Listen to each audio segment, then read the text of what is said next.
ظهور كثيرا في التلفزيون، يعني حلة أكبر بكده بكثير. أستاذ عصام.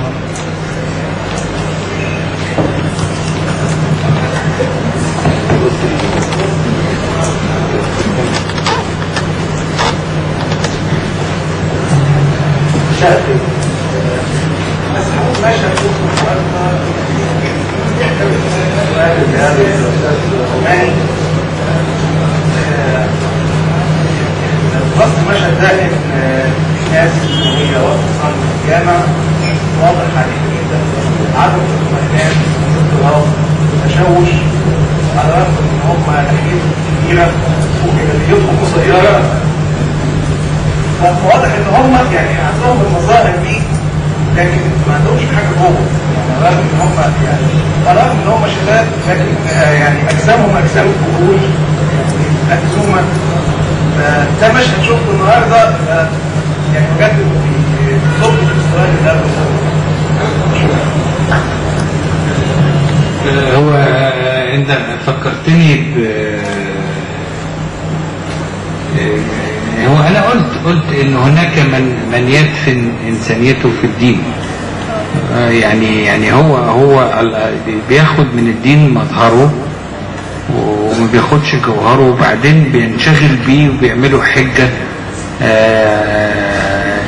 يعني عشان ايه يبعد عن كل حاجة تانية. انا هترك الميكروفون لهاجر وحجازي عشان يختموا ويعملوا تلخيص كده سريع في 5 دقائق. بتهيألي احنا يعني اتكلمنا عن كل حاجة عن الاكتئاب النهاردة، بس انا في الاخر خالص عايزة اقول ان هي فعلا كلمة بقت منتشرة جدا على لسان اي حد. يعني انا بنت خالتي عندها 7 سنين قالت لي انا منكئبة، يعني هي كلمة منتشرة بشكل رهيب. يعني الناس فعلا زي يمكن التلفزيون الناس بتستخدمها كشماعة يعني ايا كان. فانا كنت عايزه الدكتور يقول لنا ازاي بحاجات بسيطه جدا نحاول نتخلص من الاكتئاب او نتجنب الاكتئاب او تبقى نبص على الجانب الافضل في الحياه. يعني انا دايما مقتنعه قوي ان المكتئب مكتئب عشان هو مكتئب، عشان هو حاسس ان هو مكتئب. هو انا بقوم من النوم الصبح واقول انا كئيب، انا مكتئب، انا مفيش حاجة حلوة، انا مفيش حاجة ممتعة في الحياة. يعني مع اني ممكن لو بص على حاجات تانية او حاجات بسيطة هيحس فعلا ان لا الموضوع مختلف. يعني زي ما الدكتور بيقول فعلا هي فكرة ان انا حاسس بده. فانا عايزة الدكتور خليل، هو سؤال انا مش هعرف اكتب، هو سؤال ازاي يا دكتور احنا ممكن بحاجات بسيطة يعني نقولها للناس ونقولها وحضرتك تقولها لنا ان احنا تبقى نبص للحاجات الافضل او نعمل حاجات تخلي الاكتئاب اقل حده. يعني هو طبعا في ظروف، في مشاكل والمجتمع ورغيف العيش وكل الكلام دوت، بس احنا ازاي نبص على حاجات تانية حلوه. يعني مش طول الوقت نبص على افلام خالد يوسف يعني واطفال الشوارع ورغيف العيش والمشاكل دي كلها. ازاي يا دكتور؟ يعني انت ما ركزتيش. انا قلت يعني اضحكوا، انا هخبص عليها. هي كانت بتعيط الصبح وبعدين ايه قلت لها مين مصورك الصور بتاعتك اللي على الفيسبوك؟ اخويا علي، كنا في الاسماعيليه ومش ابتدت تتكلم عن صورها الجميله في على الفيسبوك وعن اخوها وابتدت تضحك وجت الندوه خلصت. هو اصله ما هواش بعبع قوي كده يعني.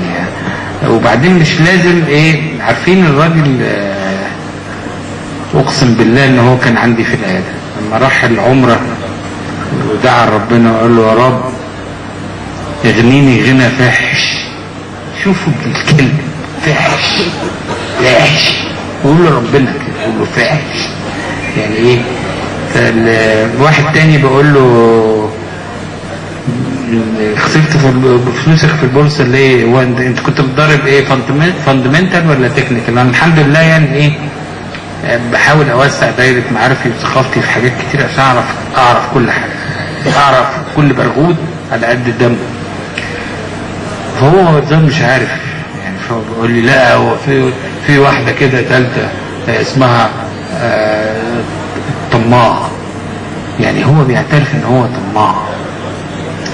اعترافه ان هو طماع ده جميل، لانه هيخليه مش طماع.